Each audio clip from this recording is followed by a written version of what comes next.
the network for the AV industry. What are you listening to? This is AV. This is AVNation. This is AVNation.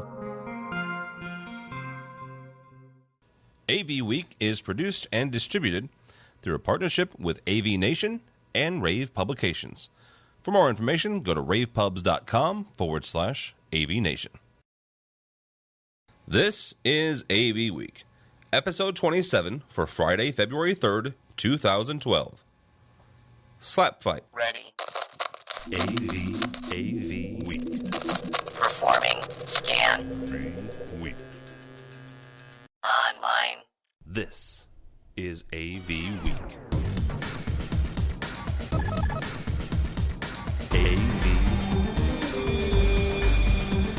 AV Week.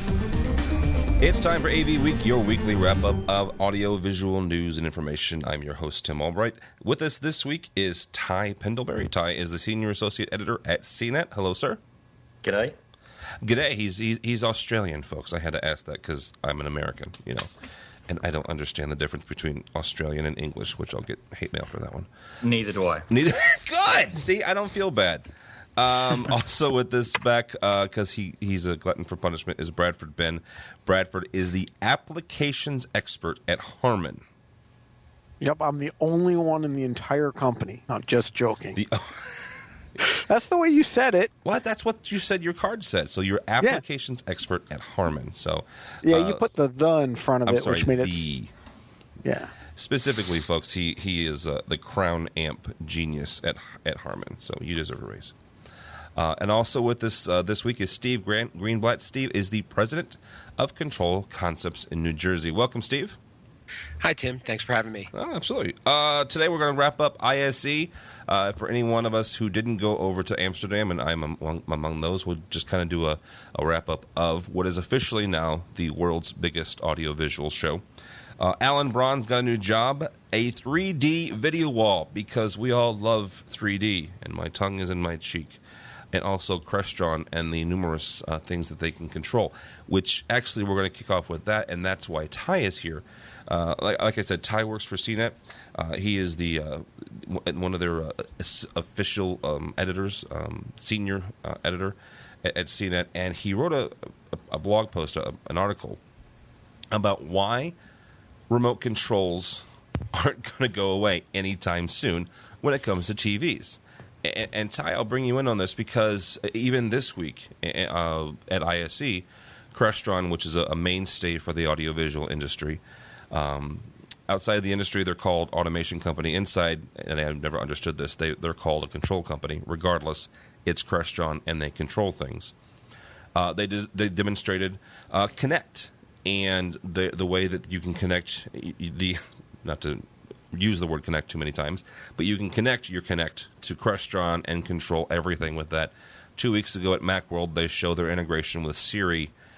A lot of people, not just Crestron, but a lot of other people are coming out with these apps that you can control your television with.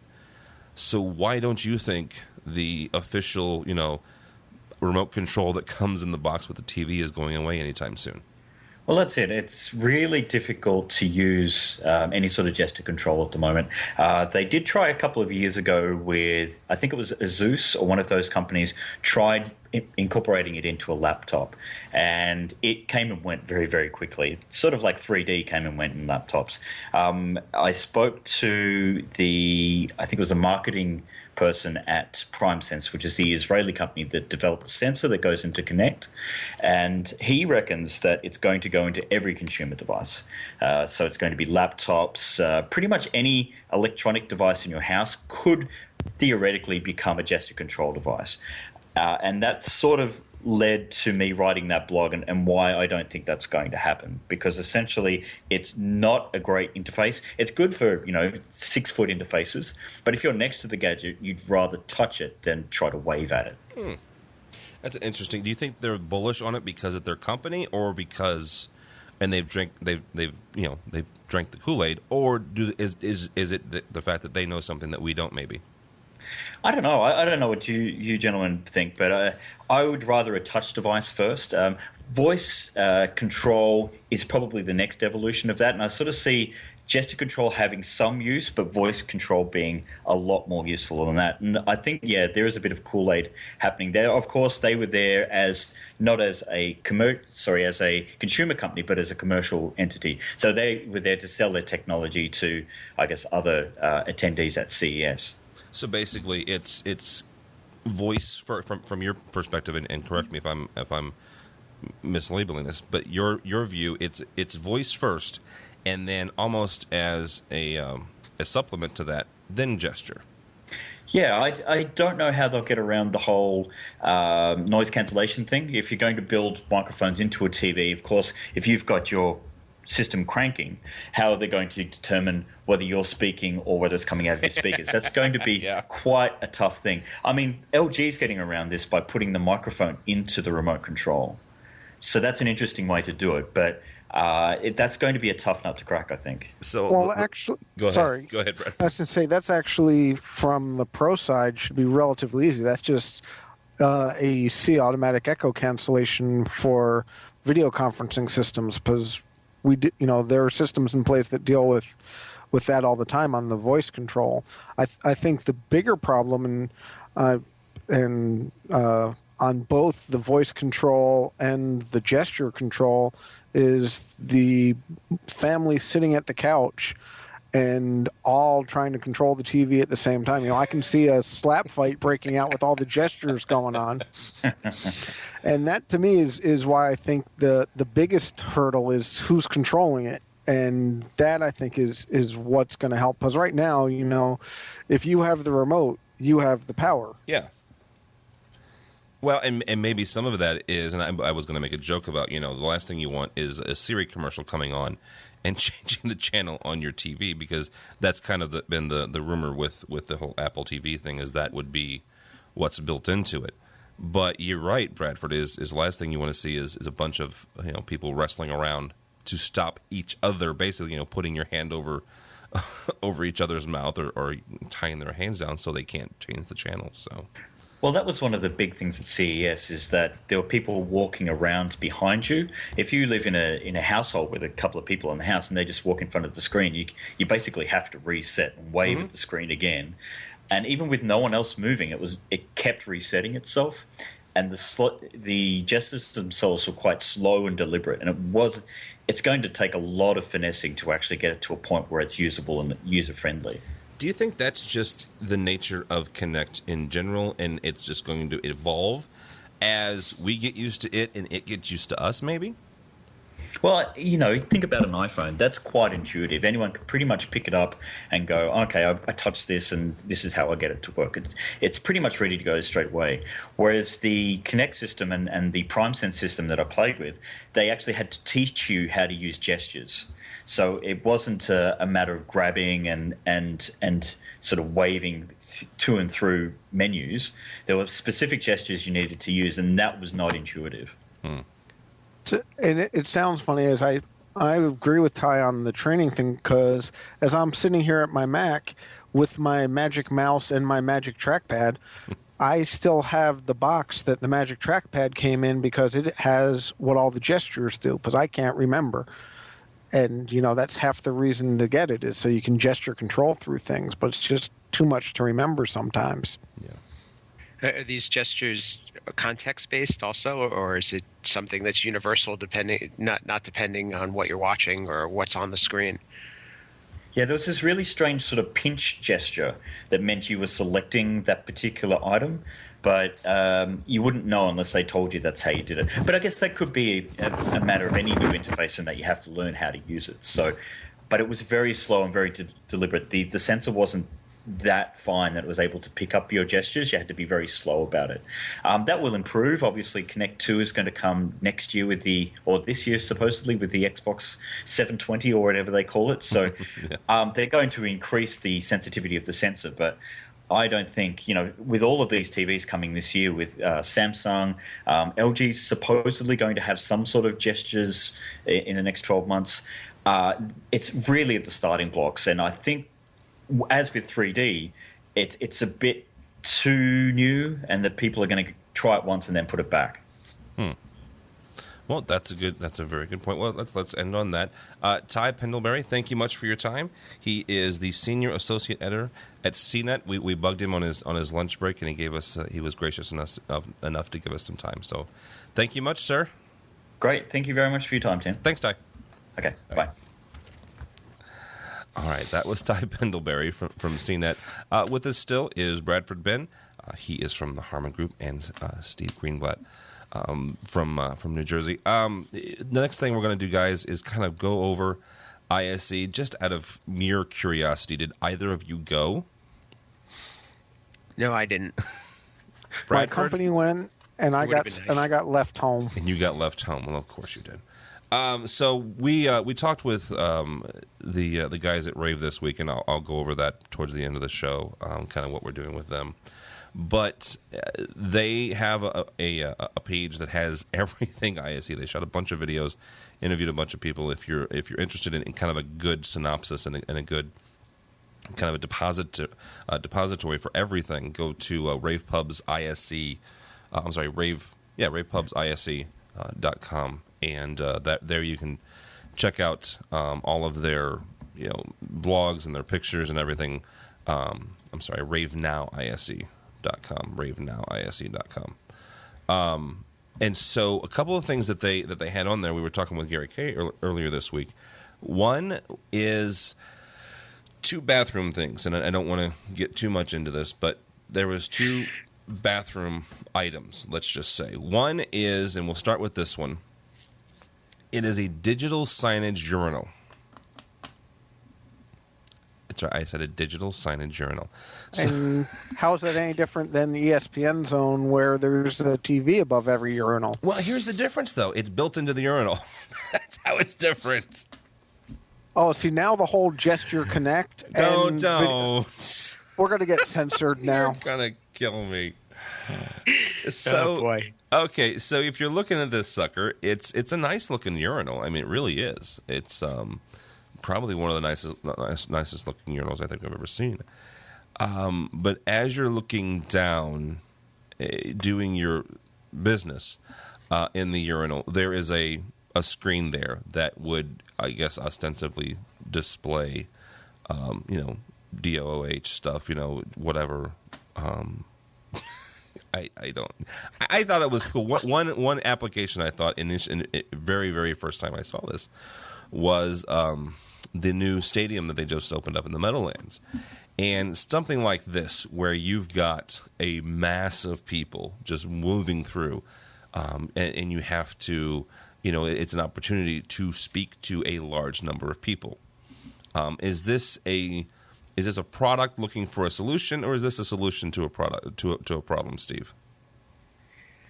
Well, I think it could be interesting. I don't know if you want people spending any more time at the urinal than they need to, but especially at a sporting event. But I think it could be great for advertising, of course. Right. Go ahead. I mean, you certainly have somebody's attention at that time. Well, yes, you do. And it's a couple of years ago, somebody came out with these with putting flat panels like Bradford said at the ESPN zone, above the urinals, and you also have some sort of displays inside the stalls in restrooms. So I don't know. I think it's a cool idea. I just wonder if maybe this is one place where we don't want a screen. I also just think from a certain amount, and I'm going to try to phrase this as delicately as possible. Please do. But if I was trying to sell that advertising, how is it an upsell for me to go to the potential buyer of that placement and say, yours will be the target of many men? And it's not in the urinal. It's on top of the urinal. Sorry, I didn't see the picture. Oh, jeez. Well, you should have explained that earlier. I'm sorry. Yes, it's on the top. It's not. Can we redo this section? No. It's on top of the urinal on physical. Oh, forget it. You know what? The next thing that they talked about was this super cool bathroom. It's called the Tub of the Future. And it's basically, you've got this giant bathtub that has a display at each end. It's got iPod and iPad control that controls it. Now, the only problem is it's not $90,000. It's $9,900. So, I mean, some of this stuff is guys. Oh, one other thing they had was from a company called Flat Frog, which they did what a couple other people was doing, which was multi-touch display on using the Surface stuff. So now Samsung has a version of this. This company called Flat Frog has a version of this.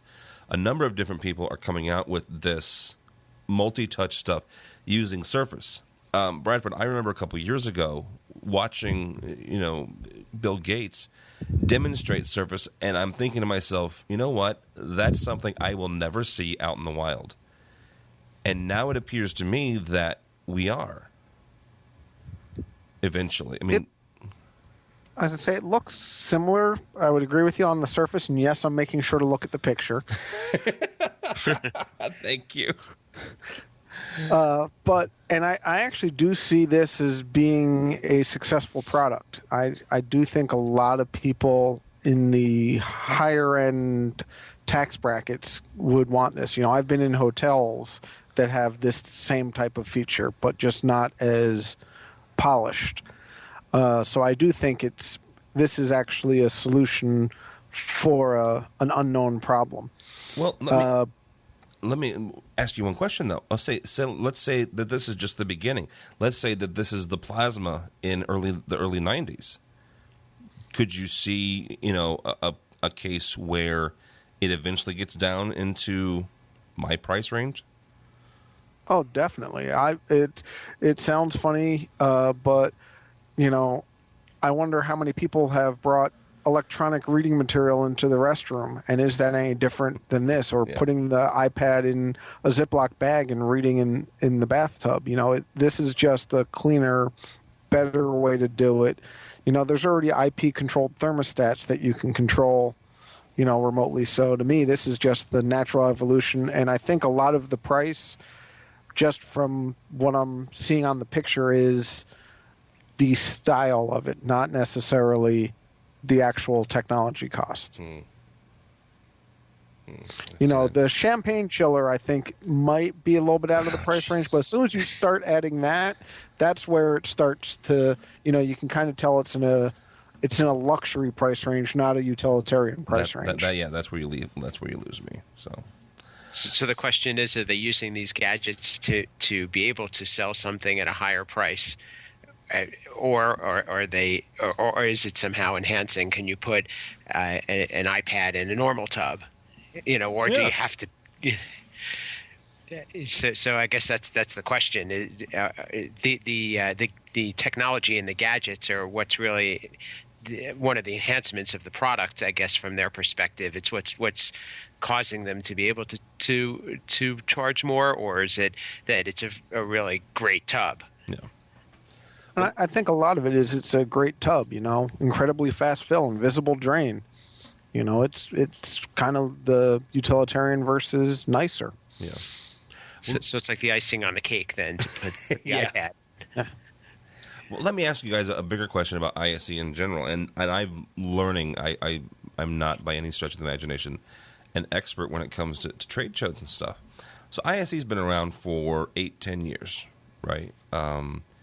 This year, they surpassed Infocom when it comes to attendance. They had, I think the official numbers was about 40,000 some odd. I don't remember the actual, but it was the base was 40,000. Last year in Orlando, Infocom was a little over 30,000. I think that was actually 32 something. CEDIA this year was 18, 19,000, somewhere in there. So officially, ISE has become the biggest AV show in the world. Is this because, Infocom and CEDIA is all about the U.S. and U.S. consumers and U.S. end users, and ISE is about everybody else? Or is it simply the fact that this show is just that much bigger because it's has everybody with the exception of us. Well, just for a little clarification, I would say it's the biggest install show, because you look at a show like Music Messe in Germany that's more of the overall music industry and audio industry. That's 5 days, and I don't know the thousands of people. I'd be willing to bet that's probably on par, if not bigger, than ISC. But I think part of it is just plain density of people, as well as the fact that this is becoming a bigger part of the industry. If you're trying to get everyone in the U.S. to go to InfoComm, yeah, you'll get a pretty good chunk. But to hop over do a 10-hour plane flight to get to Orlando, where I can just wait 3 months or 9 months and see it on the European continent, I think there's a lot of that, of putting the data where people is. Because we also have InfoComm in the Far East. They're starting to branch out the shows. So I don't think it's so much it's the biggest show. I think it's the biggest show, but if you look at it to how many people are within selected distance, I think it's on ratio with a bunch of the other shows. Steve, is this something that this is where your counterparts over in Europe, they go there, you go to Vegas, or is this something that you need to go to further your education, your contacts and stuff? It's a good question. Right now, it's for me just starting to show up on the radar. But I can imagine the draw being that it's drawing from all the European countries, plus people are coming over from the U.S. I personally am involved in doing some speaking and doing a lot more at InfoComm in the U.S. I didn't see those types of opportunities, but perhaps they're going to be there, and maybe that will draw more of us to go over and participate. Good thing. I'm going next year just because I want to go to Amsterdam. I have no official good reason to go. That's a great draw too, right? Yeah. We were talking. Go ahead. How many times can you go to Las Vegas and Orlando? Oh, yes. I mean, come on. Like I said, I'm disappointed they left me home. Dan, my counterpart from Crown, got to go, and I'm home. How did that happen? Did you lose a bet, or did you guys play, rock, paper, scissors? Has to do with what other shows I've been to and what my travel schedule looks like versus what his travel schedule looks like. I'm traveling the next 2 weeks and just came back from 3 weeks of traveling. So being home for a week or two was nice. Oh, I guess, yeah. But I still would have liked to go because it's Amsterdam. Yeah. How many? What do you think the percentage of new products that get shown at a show like this versus InfoComm are? I don't know, because there was quite a few. I mean, there was one. Okay, so back to Flat Frog and the multi-touch displays. Flat Frog is not selling this in the U.S. at all, and I found that fascinating because, again, I'm a dumb American. We are so egocentric and so ethnocentric when it comes to being Americans. I just found it fascinating that they have no immediate plans to market this sucker in the U.S. Now, they're going to market it all over Europe, but it's not something where, they're not going to be in Vegas this year because they have no point to be in Vegas. So I think there were quite a few things like that where it was Eurocentral or Europe and Africa Central, where, this is something that we have ready or, somewhat ready. And let's be honest here. There's a lot of stuff that's shown at trade shows that is just vaporware. You see it on the floor. You'll never see it in an application. It'll never ship. But there's going to be some things like at ISE that you'll never see inside the borders of the U.S. And I think that's fascinating as an industry that we've gotten to the evolutionary point where this can happen. And I guess to me, I agree that it's market centric. Because there are products that are different between the U.S. and the rest of the world. Just look at voltages and things like that.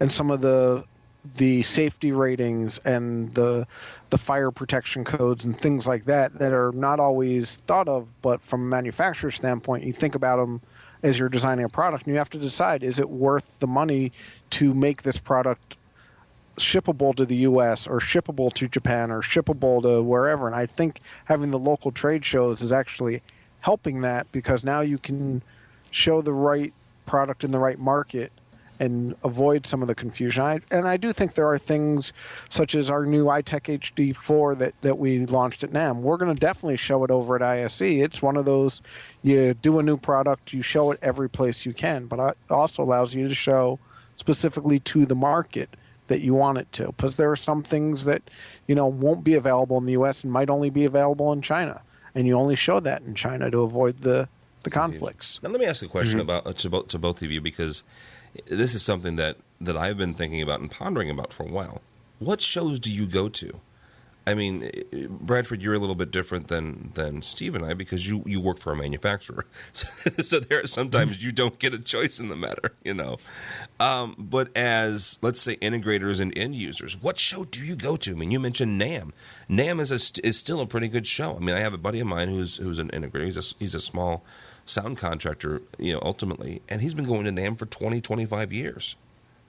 So which ones do you have to go to? I mean, ISE is fun because it's in Amsterdam, but I think we've kind of hashed it out to where, as end users and integrators in America, unless you have a partner over there, it doesn't make a whole lot of sense for you. But inside the borders of the U.S., there are an awful lot of shows that you have your pick from. I think it depends on what you want to get out of it. Are you going there for the education? Are you going there to see the products? You're going there to network.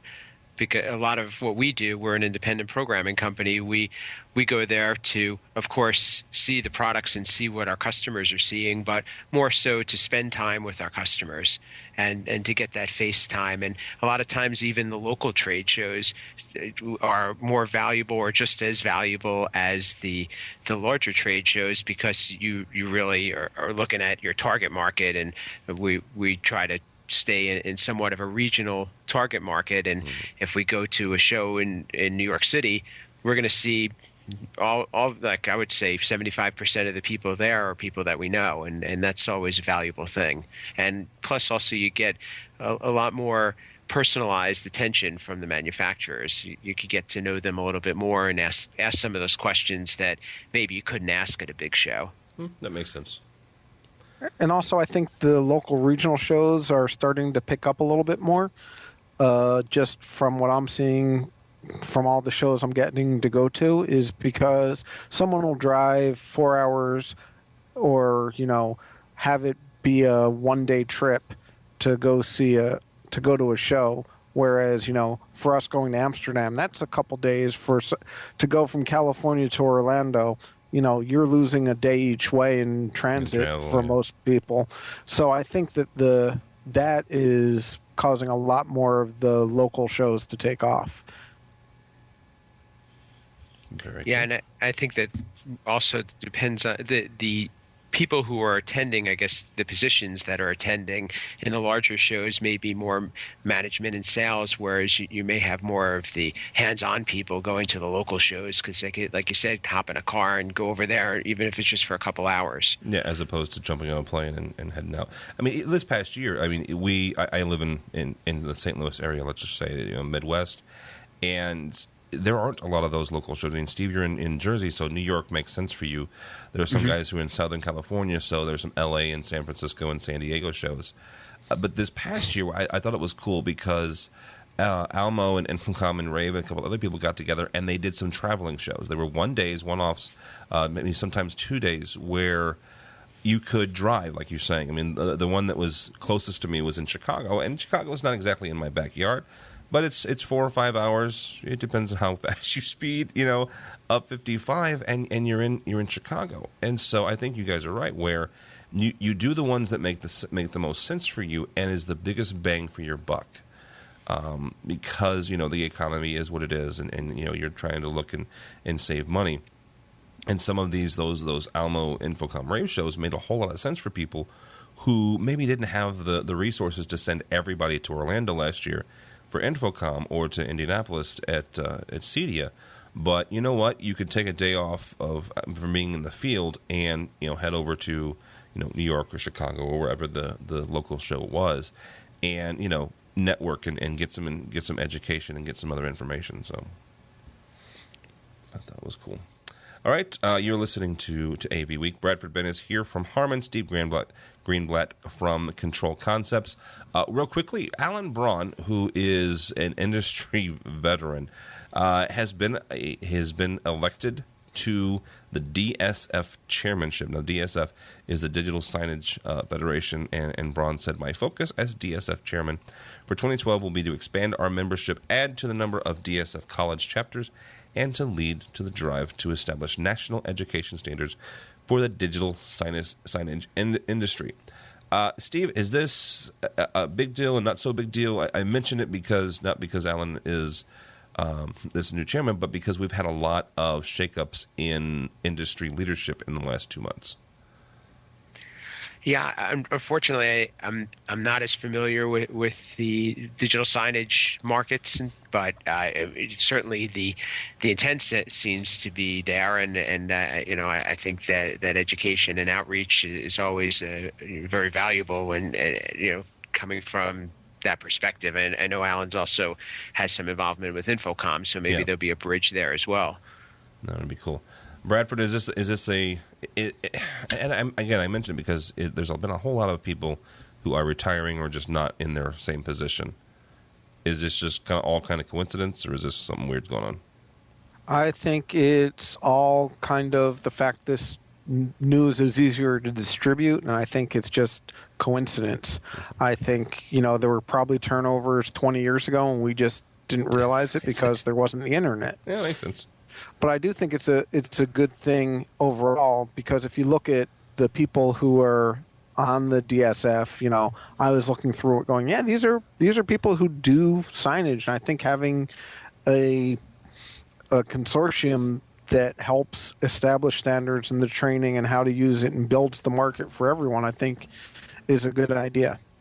Real quickly, Alan actually is a former instructor at my alma mater, SIUE, Southern Illinois University at Edwardsville. So I just find that funny. Nobody else does, because most people don't know what SIUE is. So you're listening to AV Week. We're going to step away for a second and take a gander at the AV Week job of the week, so you guys can get a drink of water or do whatever you'd like to do. So the AV Week job of the week is something I came up with just because I'm a nice guy, and I think telling people about jobs is really cool, especially if you don't have one, or if you do and you don't like yours. Go to ravepubs.com/AV jobs. ravepubs.com/AV jobs. That's where you will find an entire list of jobs for the AV industry. This week's job comes to us from Crestron, and not the one in Jersey or Chicago, but this comes out of the Seattle office. You're going to be doing such things as supporting the dealer and partner network on the phone and site visits, mocking up customer systems, trying to reproduce issues and stuff like that, assist developing with engineering, developing new macros and modules and stuff like that, and providing feedback to the engineering department. They ask that you have a CTS or willing to get one. You have a DMCE, which is their digital media stuff, or willing to get one. And they also ask that you have a Bachelor's of Science in Computers, Networking, or Electrical Engineering. That's something that they ask you to have. It's not necessarily, it's strongly encouraged. How about that? For more information, you can go to crestron.com /careers, or just go to ravepubs.com /AV jobs. That's the AV Week job of the week. And back with us is Steve Greenblatt. Steve is the president, El Presidente, of Control Concepts in New Jersey.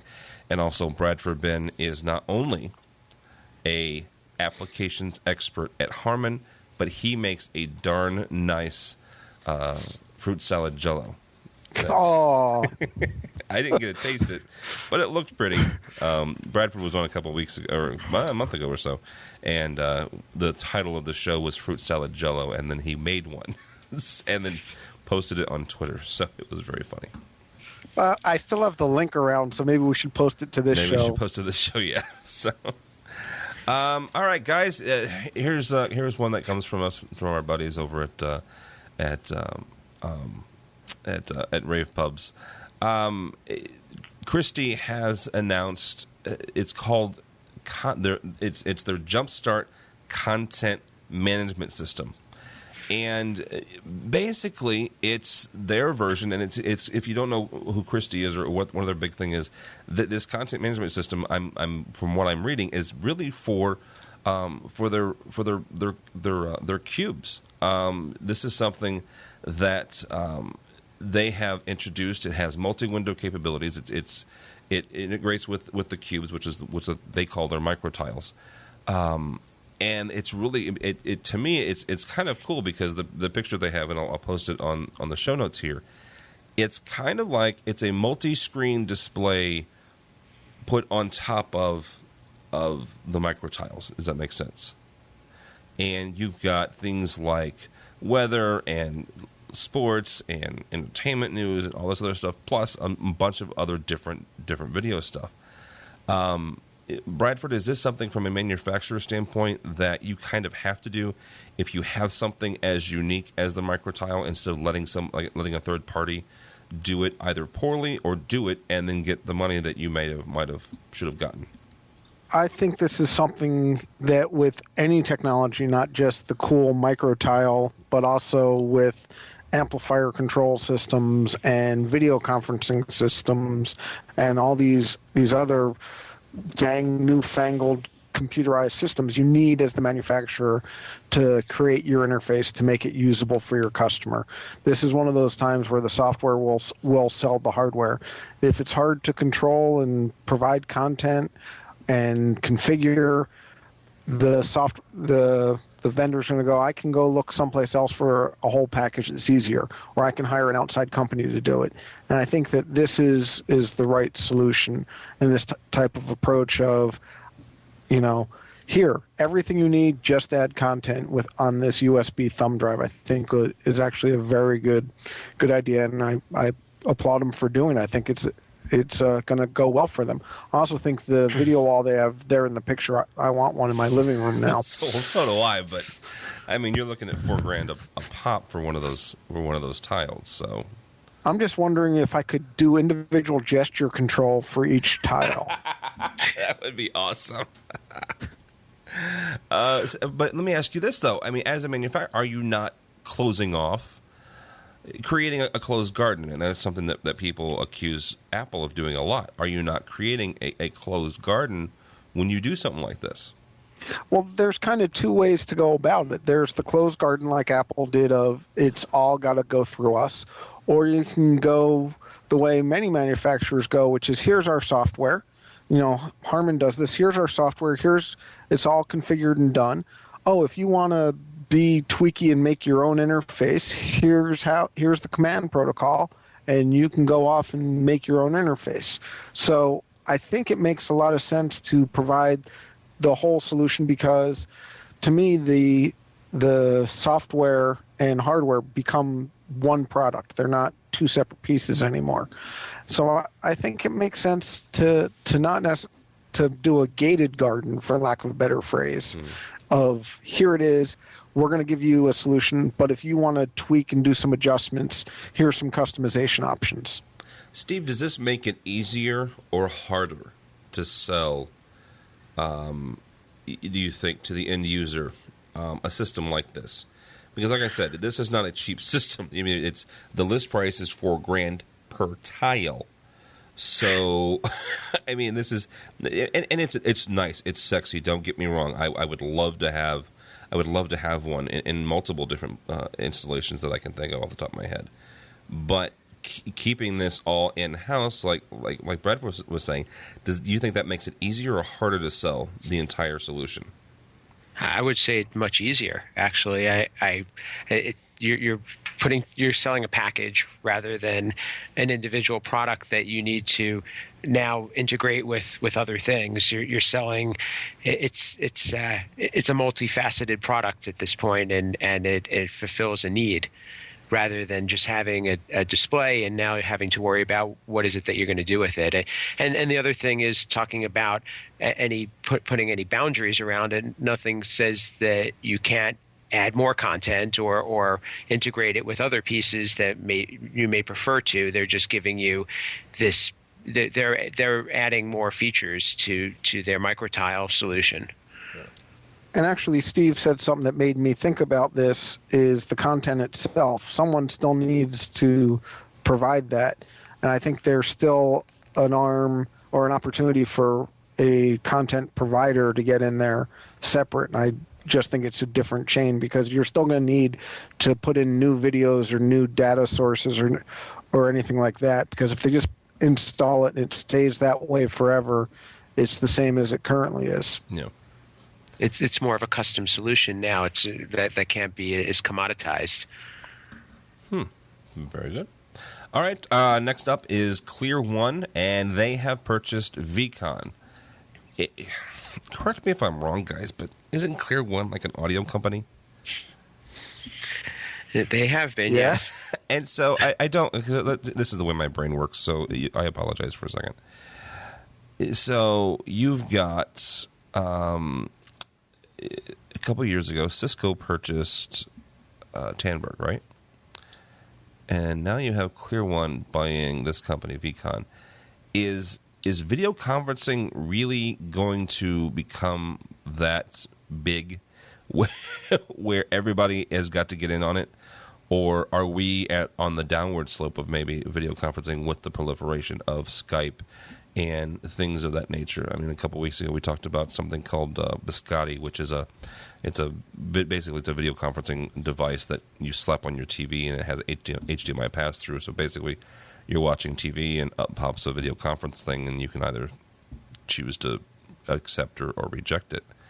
The way I see this, I don't see video conferencing having that big of a boom where Clear One, says, "Hey, by the way, we need to get into this." I think we're seeing more and more that the fact that Skype and these other applications are making video conferencing, or the concept of video conferencing, more attainable and something that people are identifying with, and perhaps here they're looking at trying to provide an alternative to what the big guys are providing. And I know that I've seen with some other companies as well, a lot of them are providing software solutions. I'm not sure if all the details of the VCon product, but it sounds to me like that's the area that they're pushing in. And the other thing too is now they're also more in the network environment. Products were necessarily sitting on a LAN or the internet. Yeah. And I'd say I do think, as you said, Skype and some of these other things are making more awareness. So when people are putting in a conferencing system, they're going, yes, I need video on this. So I think it makes a lot of sense. Whereas 10 years ago it was, I need a good multi-person phone system, phone conference, audio conference. Like, I can video at my desk. Why can't I video in the conference room? So I think it's a natural progression. I think it's kind of the move between a individual to a group environment. Because if I'm sitting at my desk, a video camera, on the top of the monitor and just conferencing with you, Tim, it's going to work great. But if I'm doing 10 people in a room that are presenting to 5 people in another room, you need something a little better, a little higher quality, a little more robust. And then say it's, a true meeting, like a all-employee meeting, the ability to be able to put up a PowerPoint or to record it for the employees who are out sick or whatever that day, I think is starting to see more applications of it and more acceptance of it. Or even more than that is when you start getting into multiple endpoints. So let's say that you have 5 different offices around the country, and go back to Bradford's example where it's, you have to have 5 different people coming in. Well, I don't think Skype can do that with video unless you have a premium subscription. So yeah, maybe I was short-sighted on that. Where, video conferencing is still gonna have some growth, and Clear One is just trying to get in with it. So. Very cool. All right. Up next is, I'm going to butcher this name. I apologize. I believe it's AZON or AZ1 or... I went with Azione after watching the video. Azione. It's a French. No. It's a new consortium. This comes to us from our buddies over at CE Pro. It's a new buying group, actually, for custom retailers, so the Resi guys and stuff, and integrators, and they have their first 23 brands. Basically, it's if you don't know what kind of a buying group is it a distributor? Is that a best way to put it, guys? I mean, I'm not an integrator, so I'm at your guys' mercy here. My understanding of this is this is similar to a distributorship or a distributor group. Is that right or no? I kind of got the feeling that what they're doing is getting other companies together so that they can probably get better pricing, better service, more a leg up on their competition. But maybe I'm off base there. And I guess what my understanding, and let me just say, because they have a bunch of Harman brands, I've had nothing to do with it. That's a different division of Harman, So just make sure we're all clear that my understanding of these buying groups, and this is secondhand, like I said, not from these guys, is that you pay a membership to be part of it, and then you get that reduced price and you order your products, and you can have things such as there might be requirements such as a volume of X dollars a year that you're going to do as a dealer that's part of that buying group. Whereas with the distributor, they're just going in and putting a markup on every product that they're reselling. And so it's slightly different that way. So is this this is so crude. Is this a Costco basically then? No, this is more like strategic partnerships. Well, the reason I mention that because there's a membership. Mm-hmm. You have to buy so many, and you get a bulk discount. Well, no, but to be a Costco member, yes, you have to pay a membership, but you don't have to spend, and from my understanding, $30,000, $40,000 a year. You just have to go in and pay your membership and buy stuff. Okay, yeah. I got you. And distributors are, I'm not saying all they do is mark up the price, but their cost of doing business with them is included in the price. But typically, you don't have to go say, I'm going to spend $1,000 with you to be a distributor, and be like, okay, you want to buy this cable? Let's make sure it's the right cable. Let's make sure it's going to do what you want. Yep, that'll be $25. And you might not talk to them again for, 10 months, 11 months, next year altogether. And there's no problem with that. Yeah. And this sounds a little bit more exclusive, too. I don't think anybody could just join. They probably are really selecting who's going to be a part of it. You don't think they'd let me in? No, of course they, All right, that's Steve Greenblatt. He's a really cool guy from Jersey. More specifically, he is El Presidente at Control Concepts. The other one over there is Bradford Benn from Harman. We've talked about this show more than once. How much I absolutely abhor 3D. Bradford is on my side with this. Steve, how do you feel about 3D just in general before we head off to this story? Well, I've been listening a lot to your guys' commentary in the past, and I have to say I can't disagree.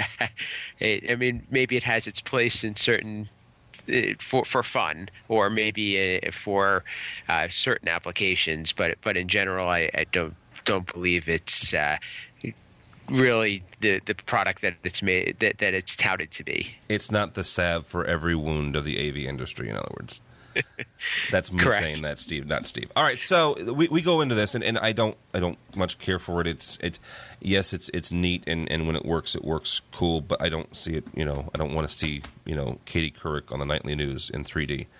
LG had a 165-inch 3D video wall. Bradford, did we need this? No.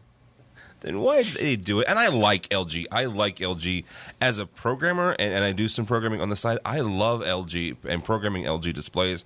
I love their displays. I just have no idea why on earth they felt the need to put up a 165-inch 3D video wall.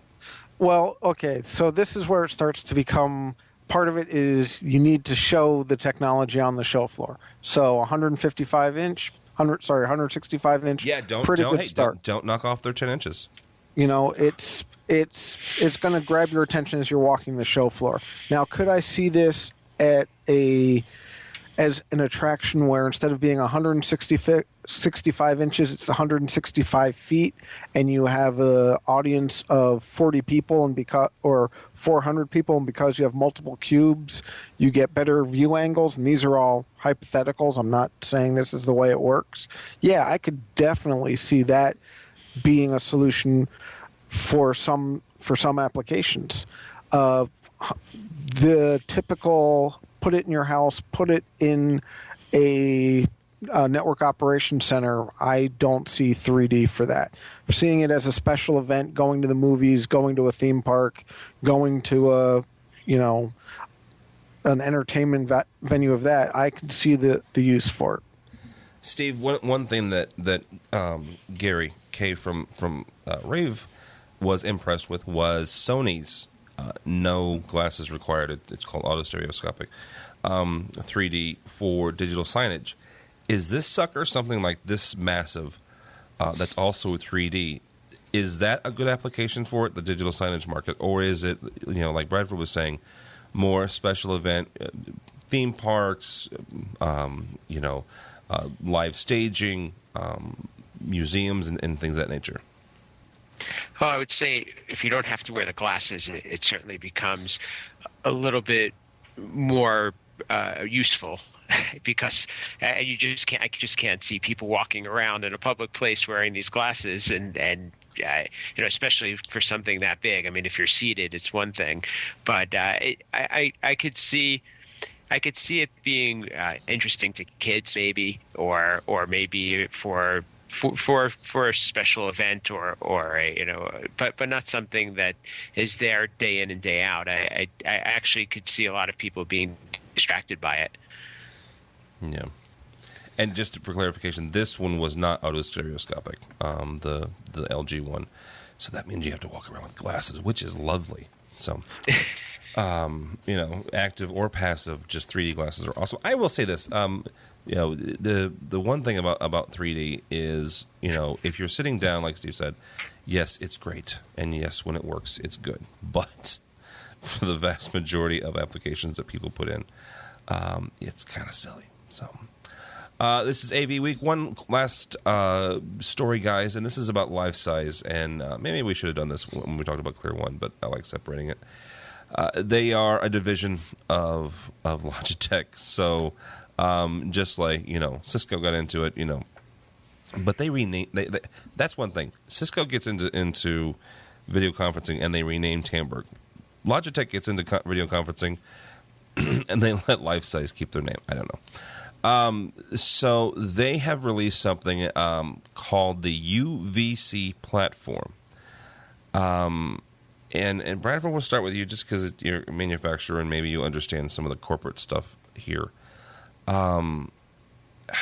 Basically, the UVC stands for Universal Video Collaboration. Okay. And from what I'm gathering from the press release and everything, basically, it's kind of it's more software based, and it's more you can do. The best way to put this is you can do with Life Size, kind of you can bypass the hardware or the codecs. See, I didn't quite read it that way, and I'm not 100% familiar with them, but just because it says you can do the virtual machine software or you can do their hardware appliance. So, yes. And maybe that's why I read into that, the virtual part. And to me, that's still, you need a specific, yes, it's software-based, but I'm pretty sure that they're just saying you can buy your own computer instead of buying ours. Okay. That's at least the way I read it. And so is this them kind of going direct to the end user? I think this is their Yumi. Oh, dude, did you have to say that? Sorry, you asked. If you don't know what Yumi is, and you'll never see it again because Cisco killed it, Yumi was Cisco's short-lived personal appliance that allowed you to do video conferencing in your home. And you think this is their Yumi? Well, just because, like we were talking about with the Clear One acquisition, video conferencing is becoming more and more, but $4,000 for this, just for the platform, is their MSRP, and it doesn't say it includes any of the other hardware. Yeah.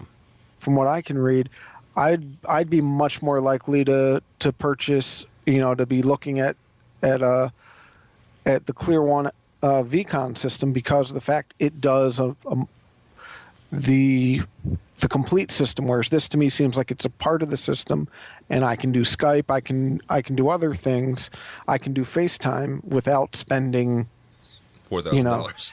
$4,000. Now, having said that, I'm not an expert in all the little features it does. Well, yeah, I mean, but I looked at their website and I looked at a few of the things, and I'm like,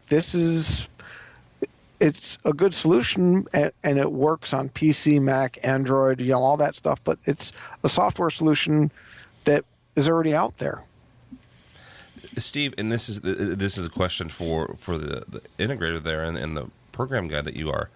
Is this something where, I don't know if it's a fear or not, but should it be a fear of guys like you and guys like my buddy Michael, who are integrators, that one day Crestron can wake up and say, we're going to go into Best Buy and sell direct to end users? Well, I can't see that being the case. I feel like what we bring to the table more and more, or that we're the service providers, and we're the ones that make everything work, and we're the ones that provide the customization. And I think even Best Buy, I recently saw a program on Best Buy on, I think it was CNBC, where they talked about how their leap was when they brought on the Geek Squad, and they were providing service and customization, and now they moved on to doing more home theaters and so forth. And I think that's what our industry represents, is providing the solutions. And just a comment on this product. Yeah. The way I read into it was that it looked like they were trying to appeal more to people in IT. I think okay. that. But it's a little bit unclear as to the advantages, the true advantages. But that's really what I was reading when I was researching it. Well, that's more for the IT guy than maybe the true end user or the AV guy. That's what I thought, yeah, because it's allowing them to have more control, which they like to have, and it's giving them the ability to use their own machines and install the platform, configure it the way they want, and they can have the solution without having to have these foreign devices on their network. Well, just to ask you a question then, Steve, on that is, if they're going that way, do you think a lot of the IT people, because I would say I can go with Cisco instead, and I already have Cisco switches, and Logitech, they're a keyboard and mouse company, and those little USB accessories. But is Cisco providing a software solution rather than a hardware solution? Well, that's true. They're not. They're. This is a somewhat software solution. So. But I would agree with you. Maybe they're missing the boat. Maybe they're just trying to sell more of their Logitech cameras.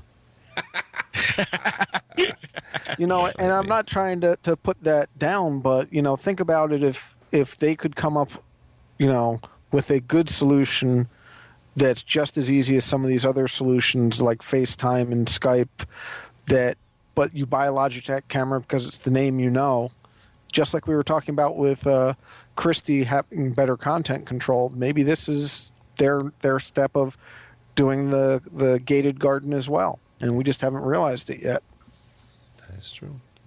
All right, real quickly, guys, that's the last story I had, but I wanted to kind of introduce something and get your guys' reaction to it. This week on the whole AVNation network thing that we've got going on, we introduced something called the Daily Rave, and what it is, it's Gary Kay and myself sitting down for 5-10 minutes, no more than that, and just kind of chatting over stuff. And do you think that there is value in a daily thing like that where you take 5 or 10 minutes out of somebody's day, but hopefully you educate them and, in my world, entertain them a little bit at least. I would think so. I think that some people may be a little bit intimidated about having to commit to a longer half-hour or an hour program, even though I personally like the longer programs. But some people might be able to bite off five minutes when they take a break at their desk. Yeah. And if you have some good content or keeping them tuned in, it's almost like listening to the radio every day. And if you listen to talk radio, you tune in for the short period of time. You get your stories, you get your updates, and you move on. And then there's some continuity from day to day. Yeah, that makes sense. And I was going to say, if you can do the distribution the same way you've done with the AVNation of it's a podcast, and poof, it just syncs when I sync my devices. I think it definitely adds value because I can, like Steve was saying, I could listen to it on the drive in, whereas it's not an hour drive in, so I can't listen to a whole podcast, but I can listen to 5-10 minutes on the drive in and listen to audio stuff instead of the typical radio stuff. Yeah. And that was kind of the idea is, we get in, we get out, and we get people on with their day for, like I said, 5-10 minutes at the most. So it's something we're trying out. We hope it works out. For more information on that and the other podcasts we have going on, go to ravepubs.com /AVNation, ravepubs.com /AVNation. We have that. We have an education show, a house of worship show, a social media show. It just go on and on. Not all of them are me, thank goodness. So, Mr. Bradford Benn, thank you so much for coming on, sir. Thank you. My pleasure as always. He is the applications expert at Harman. More information about stuff that he's doing, go to Harman's website, and specifically he is a Crown Amp guy. So, Steve, what is Steve is also with us. He's the president of Control Concepts. What is your guys' website? We're at controlconcepts.net. And I'm also Twitter at Steve Greenblatt. .net. That's important because some people just automatically go to .com. And you're at Steve Greenblatt on Twitter. I'm Tim Albright. If you'd like to follow me, good Lord, why? It is at TD as in David Albright, ALBRIGHT. Earlier in the show, for the first 5-10 minutes, we had Ty Pendlebury from CNET. He is the senior associate editor for them. He talked with us about TV remotes and why they're not going away anytime soon. We'll post that article as well as the others on the feed on the website. Again, go to ravepubs.com /AVNation, ravepubs.com /AVNation. Thanks so much for listening. That's all the time we have for AV Week.